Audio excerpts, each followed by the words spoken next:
আর কি করছে?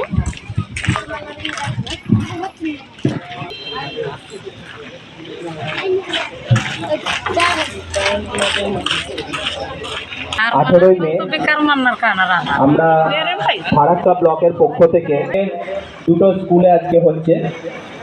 একটা আপনাদের এখানে পশুপাড়া প্রাইমারি স্কুল, আমাদের মধ্যে গ্রামবাসীরা রয়েছেন, আমাদের আদিবাসী ভাই বোনেরা যারা এসছেন সকলকে স্বাগত জানাচ্ছি।